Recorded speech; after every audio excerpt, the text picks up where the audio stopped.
The battle for Hollow Creek. I'd been dreaming of silence for weeks. After a grueling 2-month business trip across the Midwest, all I wanted was to sink into the quiet of my 50-acre ranch in Hollow Creek, Missouri. My land fenced, locked, and private was my sanctuary. But when I turned onto the gravel road leading to my gate, the world tilted. Floodlights pierced the dusk, music thumped through the hills, and a sea of cars choked the roadside. My heart sank. This wasn't a neighbor's barbecue gone wild. This was a full-blown music festival on my land. The gate was gone, replaced by a flimsy event barrier.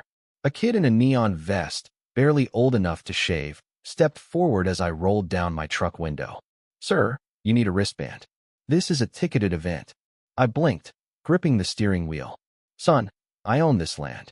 He didn't flinch, just pointed to a folding table where a woman in a polo shirt clutched a clipboard. "Talk to the HOA. They're running this." I wasn't part of any HOA. My property was private, registered, and untouchable, so I thought.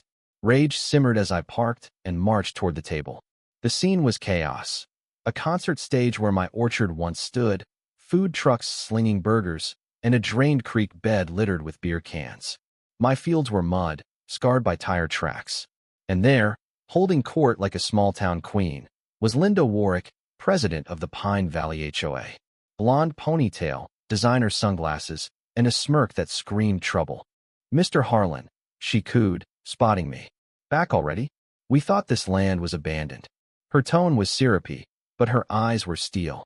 "Abandoned?" I snapped. "This is my ranch. You've got no right to be here." She waved a manicured hand. "We have a community use permit. It's all legal. The neighborhood needed this." I stepped closer, voice low. "There's no permit. There's me, and I'm calling my lawyer." I stormed off, dialing Sarah Tate, my attorney. She didn't waste time. "I'm drafting a suit and an injunction." "Stay calm, Tom." Calm wasn't an option. I drove to a back trail, parked, and surveyed the damage. My creek gone. My trees trampled. Linda's voice carried over the crowd, laughing about how nobody uses this land anyway. That's when I snapped. An hour later, I roared back in my F-250, reinforced bumper gleaming. I grabbed an old megaphone from my construction days and climbed onto the hood. "This is private property. You've got 1 minute to clear out, or I'm calling the sheriff." The crowd jeered. Some filmed me. The band didn't stop. So I floored it, slamming into the stage's scaffolding. Metal screeched, lights crashed, and chaos erupted. I jumped out, grabbed a mic from the soundboard, and roared, "Get off my land. This is illegal." That's when they rushed me. 3 Minivent staff, I later learned, swarmed. A fist cracked my ribs. Another hit my jaw. Something heavy, maybe a pipe, slammed my skull. The world went white, then black. I woke to a hospital beep, my body a map of pain. My left arm was in a cast, my ribs screamed with every breath, and my face felt like it had been through a meat grinder. Sarah sat beside me, her suit rumpled, her eyes tired. "Tom, you've been out for 3 days. You're lucky to be alive." She paused. "And Linda's filed charges: vandalism, assault, the works. They're saying you attacked a peaceful event." I tried to sit up, pain shooting through me. "My land, Sarah. They stole it." She nodded, her voice firm. "We've got them. Your trail cameras caught everything: Linda breaking the lock, directing the setup, even laughing about you being gone. We're filing countercharges: trespassing, fraud, assault." The DA's reviewing the footage. The cameras. I'd installed them years ago for poachers, never imagining they'd save me from an HOA.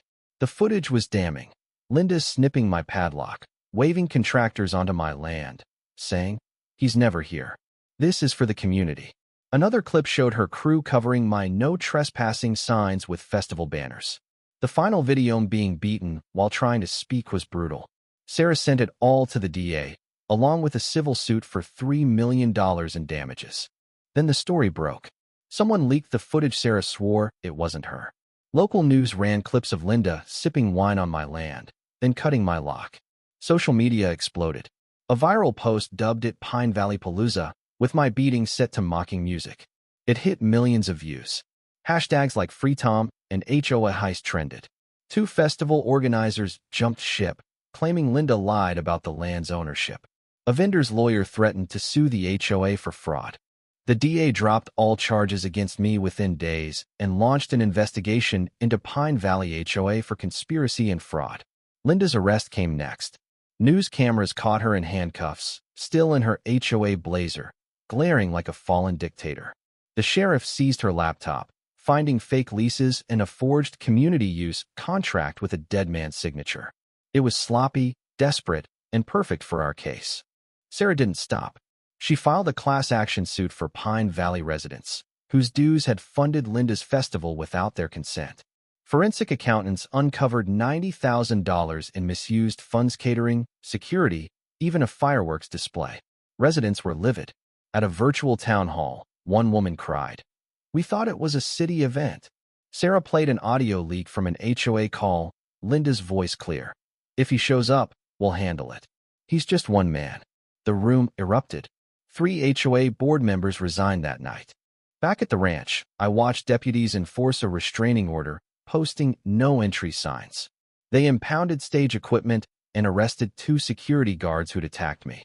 A third, the one who'd swung the pipe, faced felony charges. My land was a wrecked dead grass, a dry creek bed, and trash everywhere. A surveyor estimated $500,000 in damages. I told Sarah, "No settlement. We burn this to the ground." The trial was a spectacle. Crowds packed the courthouse, protesters waving signs like, "Trespass this, Linda." Inside, Linda sat stone-faced, her lawyer spinning tales of miscommunication. Sarah dismantled him. "My client was in a coma because of your client's orders," she said, voice like a blade. The footage played. Linda's bolt cutters, her texts urging lies, her wine glass raised on my land. The jury took 3 hours. Guilty on all counts: trespassing, fraud, conspiracy, incitement. Linda got 7 years, no parole for 4, plus restitution. Her co-conspirators got lighter sentences, but the HOA itself was gutted, ordered to pay $1.2 million in my civil suit. I stood on my ranch weeks later, the creek refilled, grass reseeded, and a new gate steel, automated, Fort Knox grate. A sign read, "Private property. No HOA. Trespassers prosecuted." Ask Linda. The silence was back, hard-won and sweeter for it. Linda was gone, her empire dust. The residents' class action suit settled for $1.5 million. Pine Valley HOA dissolved, a cautionary tale. Some fights you don't pick, but when they come, you end them. My land is mine again, and no one's foolish enough to try me twice. What do you think? Was I right to drive through that stage, or did I escalate too far? How would you handle injustice on your turf? Share your thoughts below. Let's talk about violence, fairness, and fighting for what's yours.